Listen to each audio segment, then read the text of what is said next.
આમલા અરીઠાનો ને mix powder બધું પેલું જાસૂદ ને મેથી ને બધું મિક્સ કરું.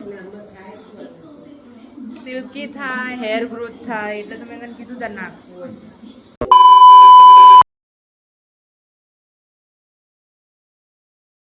હે યુટ્યુબ ફેમિલી, કેમ છો બધા જ મજામાં હશો. આ વખતે હું સેટરડે સન્ડે ઘરે નહોતી ગઈ, એટલે ચાલુ દિવસે ઘરે ગઈ છું. થોડું કામ હતું તો ઘરનું કામ કેટલે આવ્યું આપણે જોઈ લઈએ. અને અમે બહાર નીકળ્યા, ત્યાં જોયું તો ઘર આગળ તમે જો પહેલાંનો બ્લોગ જોયો હશે તો ઘરની આગળ એક ઝાડ હતું. એ ઝાડના મૂળ ઘરની પાઇપોની અંદર જતા હતા, તો એ ઝાડનું થડ છે જોવા નીકાળેલું પડ્યું છે. 4-5 જણાએ ભેગા થઈને બહુ મુસીબતથી એ વસ્તુ નીકાળી છે. શું લઈને આવે પ્રથમ? ચા. પ્રથમ બી શીખી ગયા છે.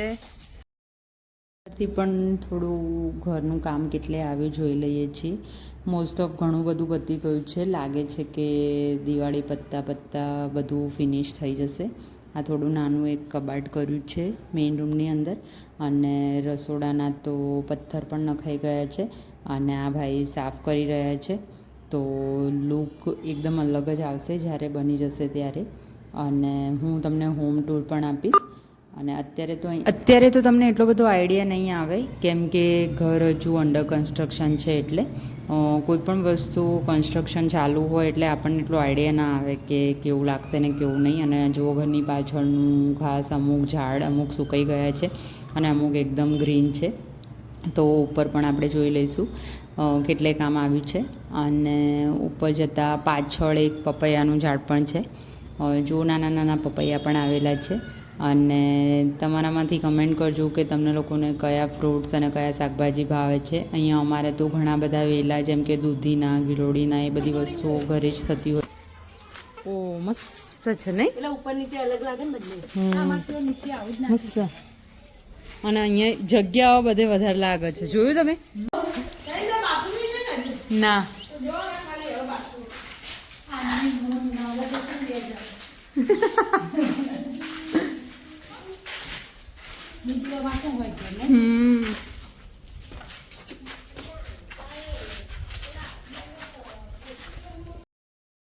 આસપાસ જેટલા પણ ઝાડ તમને લોકોને જોવા મળી રહ્યા છે એ બધા પપ્પાના પ્રતાપે છે. સપ્તપદી છે, સેવન કરીને એક ઝાડ છે, બધા અલગ અલગ ટાઈપના ઝાડ. પપ્પા એવું કહે છે કે ઓક્સિજન નહીં મળે તમને લોકોને ભવિષ્યમાં, તો ઝાડ તો એકાદ પણ વાવવું જ જોઈએ. અને બસ અમે લોકોએ ઉપર જોઈ લીધું છે. અને જો પાછળ કેટલી મસ્ત ગ્રીનરી છે. હવે અમે લોકો ઘરે જઈએ છીએ. એવું ના મજા આવે તેલના બેલવાળું.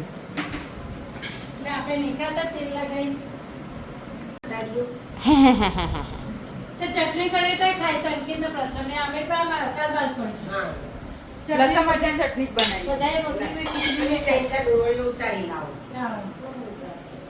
ધીમે રેટ છાપા મેલા. હા. ચાર ડુંગળી છે.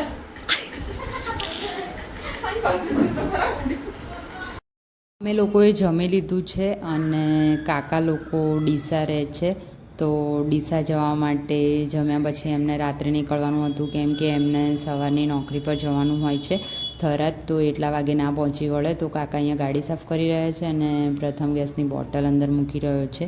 એમના જરૂરિયાતની જેટલી પણ વસ્તુ હશે એ ફટાફટ એ લોકો મૂકી અને પછી નીકળશે જવા માટે ડીસા. તો ચલો એમને આવજો કહી દઈએ. આવજો કાકા. જય શ્રી કૃષ્ણ. ચલો, જય શ્રી કૃષ્ણ.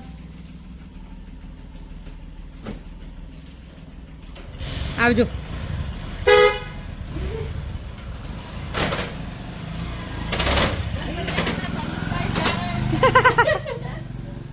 પપ્પા આવી ગયા છે ઘરે, બહાર ગયા હતા. તો ચલો હવે બધાએ જમી લીધું છે. પપ્પા તો જમીને આવ્યા હતા.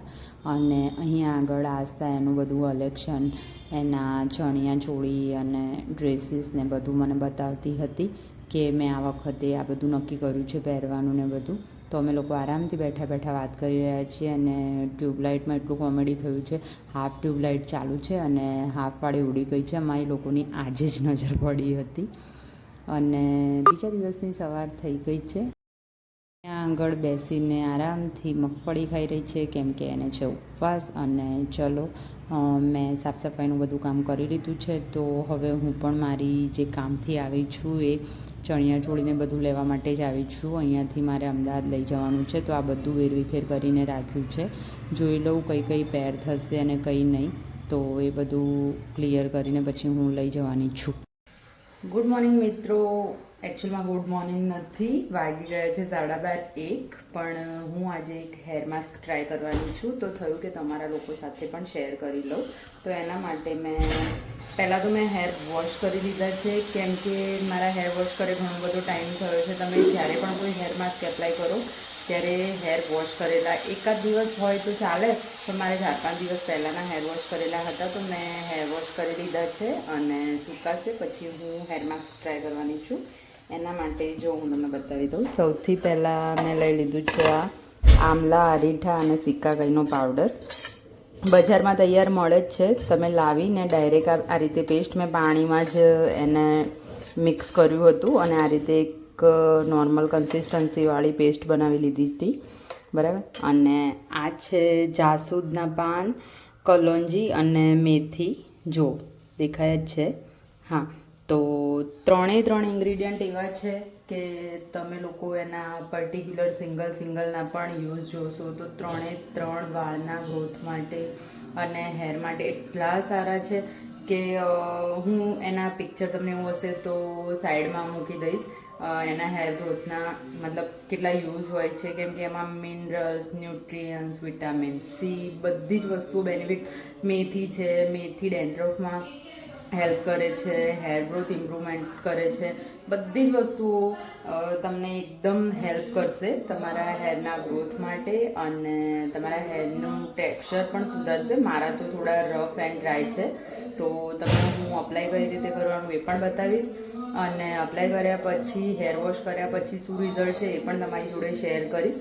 અત્યારે તો હું હજુ જસ્ટ પેસ્ટ બનાવી રહી છું. તો આ જે છે મારી પાસે અત્યારે મોટો જાર બગડેલો છે, તો આ નાના જારમાં લાગે છે 2 વાર કરવું પડશે મિક્સચરને. તો આ રીતે લઈ લઈશું.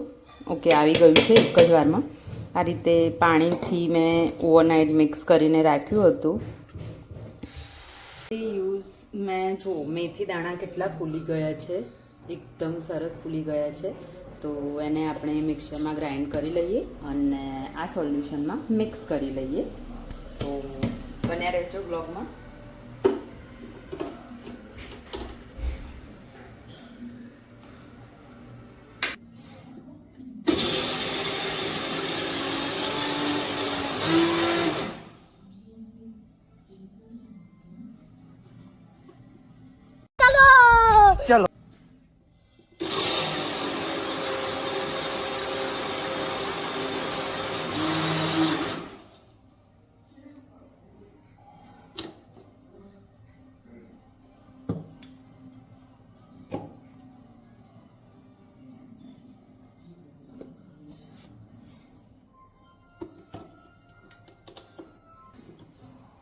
મિક્સર રેડી થઈ ગયું છે, જો હું તમને બતાવી દઉં છું.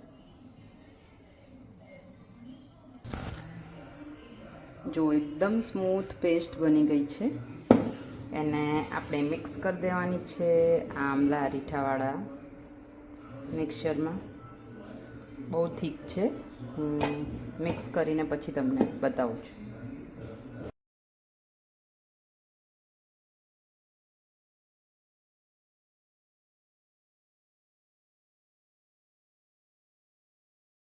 ના આપી દઉં કે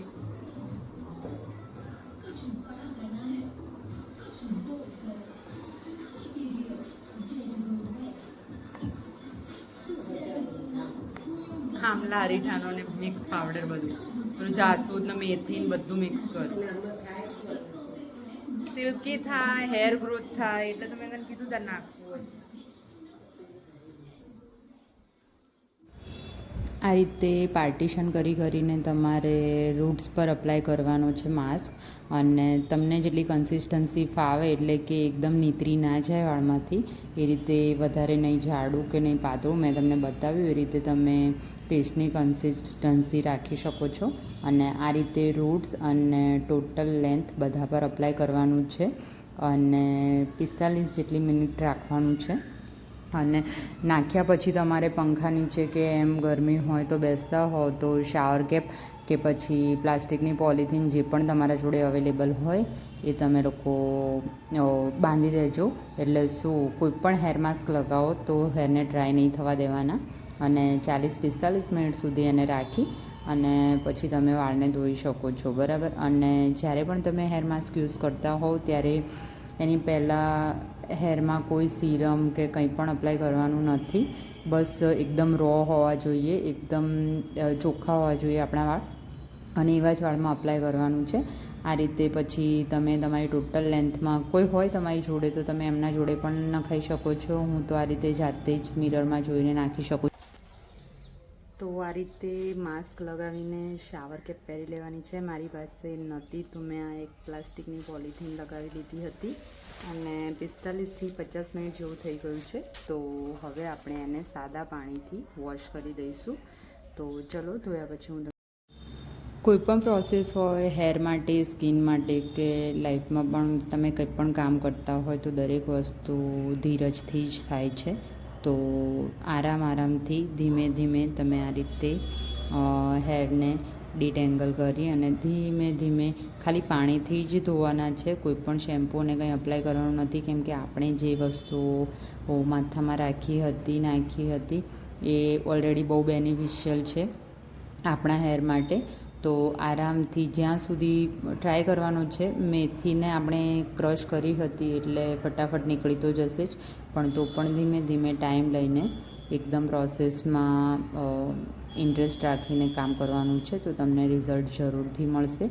અને આ રીતે પાણીથી આરામથી તમે છે ને બધું જ પાવડરને નીકાળી અને હેરને આ રીતે અપડું કરીને એર ડ્રાય જ કરવા દેવાના છે. જો મારા વાળ થોડા 70-80% જેવા ડ્રાય થઈ ગયા છે અને એક અલગ જ શાઇન અને એકદમ સોફ્ટનેસ એડ થઈ ગઈ છે. હું અહીંયા ટચ કરું છું તો મને ફીલ થાય છે. તમે લોકો કેમેરામાં જોઈ શકો છો કે નહીં આઈડિયા નથી, પણ ફર્સ્ટ ટ્રાયમાં જ કેટલા સારા હેર થઈ ગયા છે. અને બહાર પડી રહ્યો છે બહુ બધો વરસાદ.